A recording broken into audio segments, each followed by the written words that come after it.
श्रीमद् भगवद गीता अथ त्रयोदशो अध्याय।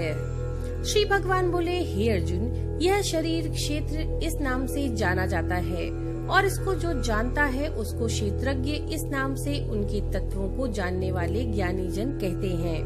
हे अर्जुन, तू सब क्षेत्रों में क्षेत्रज्ञ अर्थात जीवात्मा भी मुझे ही जान और क्षेत्रज्ञ को अर्थात विकार सहित प्रकृति का और पुरुष का जो तत्व से जानना है वह ज्ञान है, ऐसा मेरा मत है।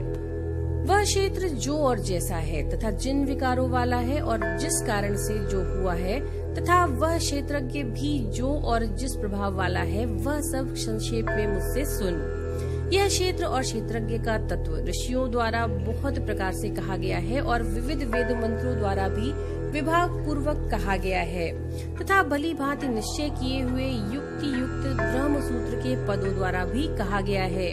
5 महाभूत अहंकार, बुद्धि और मूल प्रकृति भी तथा 10 इंद्रियां, 1 मन और 5 इंद्रियों के विषय अर्थात शब्द, स्पर्श, रूप, रस और गंध तथा इच्छा, द्वेष, सुख, दुख, स्थूल देह का पिंड, चेतना और धृति, इस प्रकार के विकारों के सहित यह क्षेत्र संक्षेप में कहा गया है।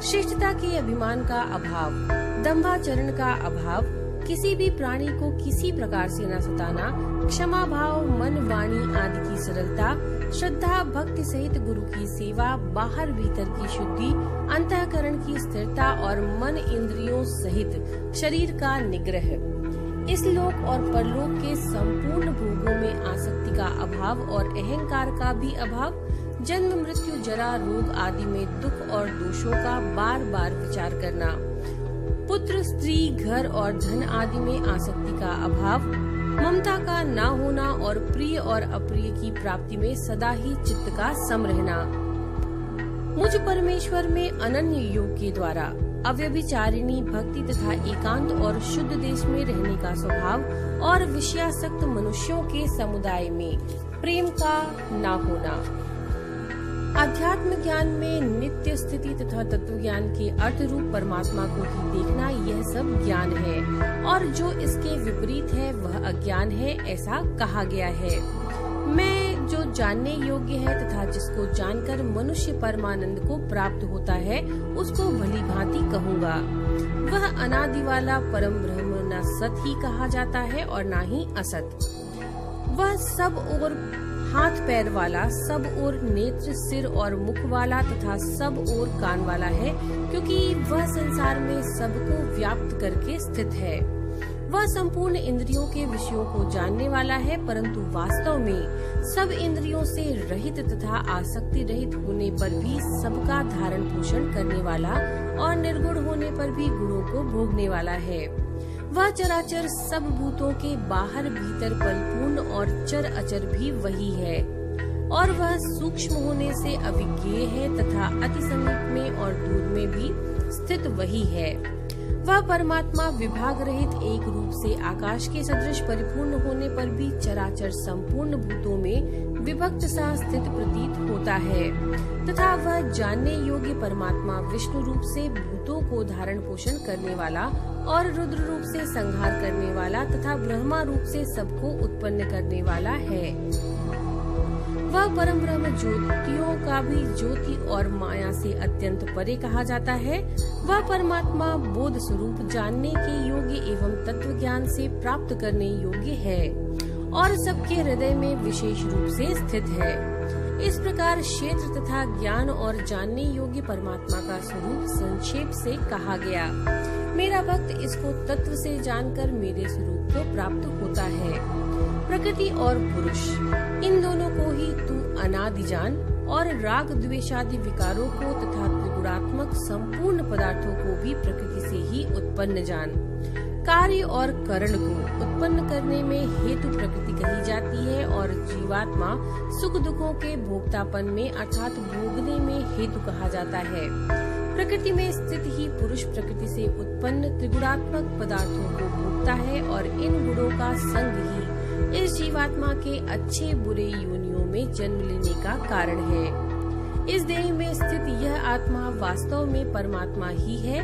वह साक्षी होने से उपद्रष्टा और यथार्थ सम्मति देने वाला होने से अनुमंता, सबका धारण पोषण करने वाला होने से भर्ता, जीव रूप से भोक्ता, ब्रह्मा आदि का भी स्वामी होने से महेश्वर और शुद्ध सच्चिदानंद घन होने से परमात्मा, ऐसा कहा गया है।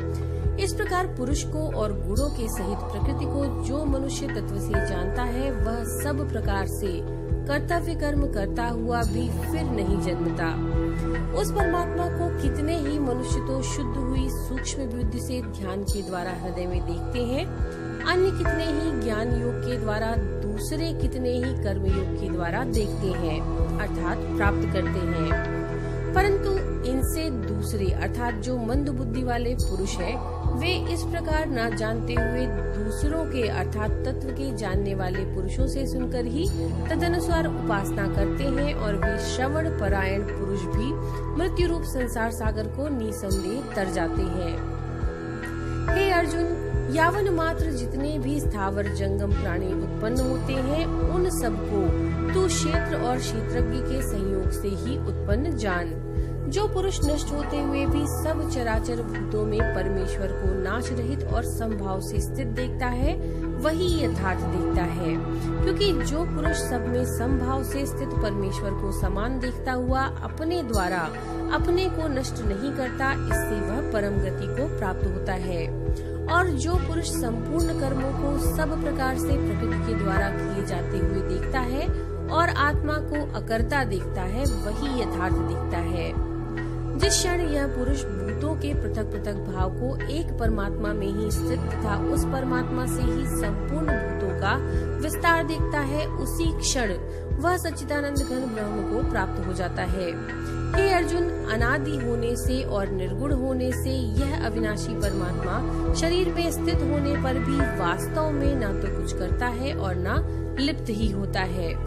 जिस प्रकार सर्वत्र व्याप्त आकाश सूक्ष्म होने के कारण लिप्त नहीं होता, वैसे ही देह में सर्वत्र स्थित आत्मा निर्गुण होने के कारण देह के गुणों से लिप्त नहीं होती। हे अर्जुन, जिस प्रकार एक ही सूर्य इस संपूर्ण ब्रह्मांड को प्रकाशित करता है, उसी प्रकार एक ही आत्मा संपूर्ण क्षेत्र को प्रकाशित करता है।